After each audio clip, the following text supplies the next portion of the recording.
ព្រះនាង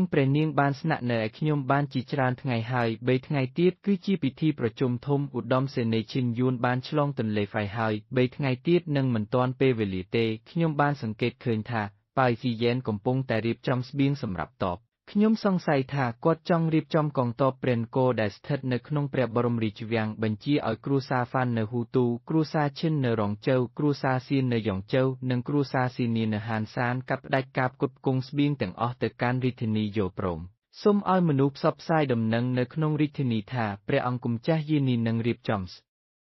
បៀងដោយខ្លួនឯងដើម្បីផ្ដល់រង្វាន់ដល់កងទ័ពទាំង3ហេតុអ្វី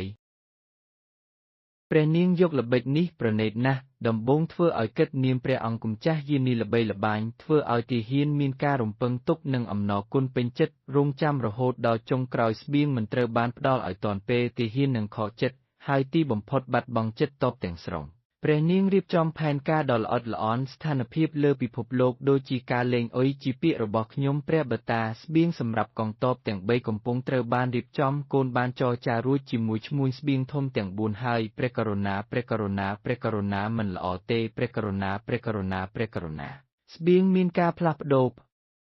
ព្រះករុណាទើបតែមានដំណឹងមកថាគ្រួសារហ្វាននៅហ៊ូទូគ្រួសារឈិននៅរងជើវគ្រួសារសៀននៅយ៉ងជើវគ្រួសារស៊ីនៀននៅហានសានពួកគេទាំងអស់បានបញ្ឈប់ការផ្គត់ផ្គង់ស្បៀងតាមកិច្ចសន្យាអ្វី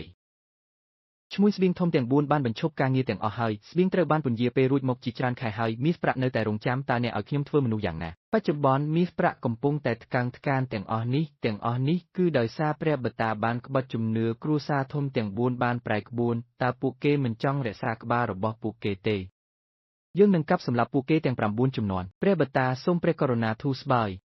បច្ចុប្បន្នការបន្ទាន់គឺត្រូវទប់ទល់នឹងកងទ័ពណានចៅកងទ័ពជើងដុងគ្មានស្បៀងហើយក៏គ្មានចិត្តស៊ូដែរអាចត្រឹមតែបង្ហាញភាពទន់ខ្សោយចំពោះសត្រូវនិងបំពេញតម្រូវការរបស់ណានចៅតារកឃើញព្រះនាងចិនហួងហើយឬនៅកូនមិនទាន់រកឃើញនៅឡើយរីកា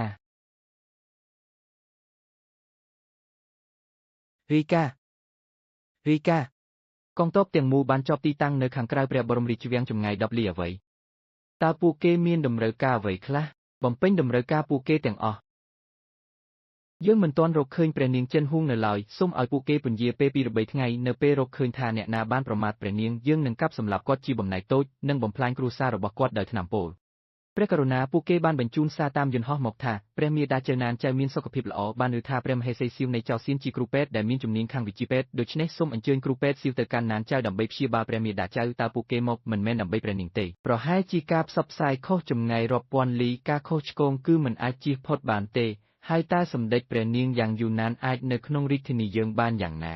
និយាយមែនប៉ុន្តែតើពួកគេបញ្ជូនទ័ព100,000នាក់មកគ្រាន់តែដើម្បីអញ្ជើញស្ត្រីពេទ្យម្នាក់ឬពួកគេធ្វើដើម្បីឈឹងស្យូអេគ្រាន់តែដោយសារតែជំនាញវេជ្ជសាស្ត្ររបស់នាងសម្ដេចព្រះមហាក្សត្រកូនស្រីគិតថារឿងនេះអាចធ្វើបានដោយគ្រាន់តែយើងយកស៊ីថ្វាយក៏អាចជៀសវោហារសាស្ត្រកូនស្រីណានចៅបញ្ជូនទ័ព100,000នាក់ចិត្តត្រង់ដើម្បីសុំពេទ្យព្យាបាលសម្ដេចព្រះមាតាភាពជឿជាក់ពេញលេញព្រះអង្គម្ចាស់យានរាជគួរយកប្រយោជន៍ធំជាងប៉ុន្តែនាងនៅតែជាស្ត្រីរបស់ខ្ញុំព្រះអង្គម្ចាស់ព្រះបាទត្រាស់សំគួរណាស់យកស្ត្រីម្នាក់ថ្វាយដើម្បីបដូរសន្តិភាពព្រះអង្គម្ចាស់យានរាជគួរយកប្រយោជន៍ធំជាងលើសពីនេះទៀតនាងមិនមែនជាព្រះអង្គម្ចាស់ក្ត្រីនារីឡើយទាំងអស់អាស្រ័យលើការសម្រេចរបស់សម្ដេចព្រះមហាក្សត្រចូលធ្វើដូច្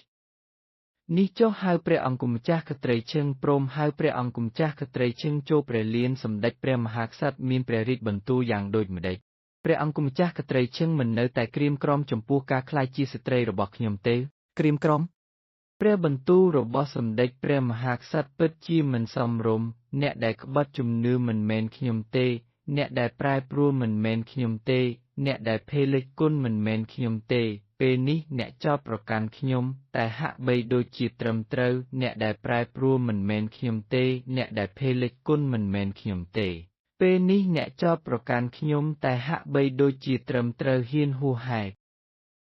ព្រះអង្គម្ចាស់ក្ត្រីឈឹងតើអ្នកកំពុងចោទប្រកាន់ខ្ញុំឬព្រះអង្គម្ចាស់ក្ត្រីឈឹងហួសហេតុពេកដោយពឹងផ្អែកលើការស្រឡាញ់អ្នកពិតជាមានគុណជីវិតចំពោះព្រះអង្គម្ចាស់យានរាជប៉ុន្តែអ្នកកើតមកថ្នាក់ទាបការក្លាយជាស្ត្រីគឺជាការលើកតម្កើងហើយអ្នកគួរតែដឹងគុណតើអាចមានចិត្តក្រៀមក្រំយ៉ាងណាពិតជាមិនសមរម្យណាស់ ឈិនស៊ីសម្ដេចព្រះមាតាណានចៅឈឺធ្ងន់ការសុំរបស់ព្រះអង្គចង់ឲ្យអ្នកទៅព្យាបាលនេះជាកិត្តិយសរបស់អ្នកបើអ្នកយល់ព្រមខ្ញុំនឹងលុបលុយការរៀបការភ្លាមពីពេលនេះទៅខ្ញុំនឹងរៀបការតែអ្នកម្នាក់ឯងមិនមែនស្ត្រីឬព្រះអង្គម្ចាស់ក្ត្រីនារីទេគឺជាភរិយាតែមួយគត់អ្នកកំពុងនិយាយអ្វីមិនពិត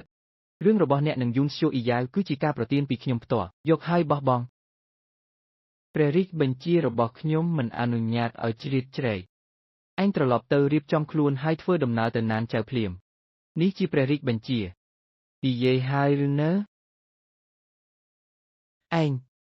ខ្ញុំមានអាការៈមិនស្រួលមិនអាចធ្វើដំណើរឆ្ងាយបានទេឯងសុំអ្នកដទៃវិញទៅឯងហ៊ានប្រឆាំងព្រះរាជបញ្ជាឯងនិយាយអីគេឯងហៅយើងថាអីគេឯងប្រុងត្រចៀកស្ដាប់ឲ្យច្បាស់ខ្ញុំនិយាយថាខ្ញុំទៅមិនបានព្រះនាងចិនឯងហ៊ានបំពានយើងនឹងសម្លាប់ឯងសូមព្រះករុណាកុំធ្វើដូច្នោះជីយួននៃណានចៅបាននិយាយថាគាត់នឹងមកទទួលលោកវេជ្ជបណ្ឌិតស៊ូដោយផ្ទាល់ខ្លួនប្រសិនបើគាត់មានអ្វីមួយខុសប្រក្រតីសូមវាយកាន់ក្រុងភ្លាមជីយួននឹងមកទទួលដោយខ្លួនឯងមែនទេដោយសារជីយួននឹងមកទទួលដោយខ្លួនឯងនោះព្រះនាងចិនសូមអង្គុយចាំនៅក្នុងវង្សិនចុះខ្ញុំនឹងទៅណានចៅប៉ុន្តែមិនមែនតាមរបៀបនេះទេអេរិយាបថរបស់ពួកអ្នកបែបនេះខ្ញុំមិនយល់ព្រមទេគ្មាននរណាម្នាក់អាចបង្ខំខ្ញុំបានទេអ្នកខ្ញុំនឹងសម្លាប់អ្នកព្រះបតាឥឡូវនេះមិនអាចប៉ះពាល់គាត់ជាដាច់ខាតទេឈិនសែនតើអ្នកអាចជួយតារាងយងម្ដងនេះបានទេតារាងយងជីវិតរបស់ប្រជាជនរាប់លានអ្នកនៅក្នុងរាជធានីតារាងយងនៅលើការសម្រេចចិត្តតែមួយរបស់អ្នកតើអ្នកមានចិត្តមើលឃើញពួកគេត្រូវបានសម្លាប់មែនទេអ្នកមិនមែនជាមេបញ្ជាការចាស់ទេកងទ័ពទាំងនោះការពារផ្ទះនិងប្រទេសពួកគេក៏ជាមនុស្សដែលមានឈាមសាច់ដែរពួកគេក៏មានប្រពន្ធកូនមាតាបតាចាស់ផងដែរតើអ្នកមានចិត្តមើលឃើញពួកគេបែកបាក់គ្រួសារមែនទេខ្ញុំមានអ្វីដែលមិនមានចិត្តតើនេះជាប្រទេសរបស់ខ្ញុំមែនទេតើពួកគេជាប្រជារាស្ត្ររបស់ខ្ញុំឬការពារពួកគេមិនបាននេះជាភាពអសមត្ថភាពរបស់អ្នកមានតាក់ទងអ្វីខ្ញុំ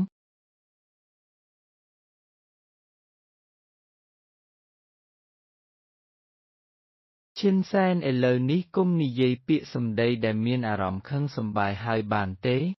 គ្រាន់តែអ្នកយល់ព្រមខ្ញុំនឹងទៅលុបលុយការរៀបការក្រោយមកទៅលុបលុយការរៀបការក្រោយមកបាទចាស់ខ្ញុំនឹងទៅលុបលុយការរៀបការនៅថ្ងៃនេះចាប់ពីពេលនេះទៅជីវិតនេះជីវិតបន្ទាប់ទៀតខ្ញុំនឹងមានតែអ្នកម្នាក់គត់តើអ្នកអាចមិនខ្មាស់អៀនបានយ៉ាងដូចម្ដេចអ្នកណាជាមួយអ្នកជីវិតនេះជីវិតបន្ទាប់ទៀត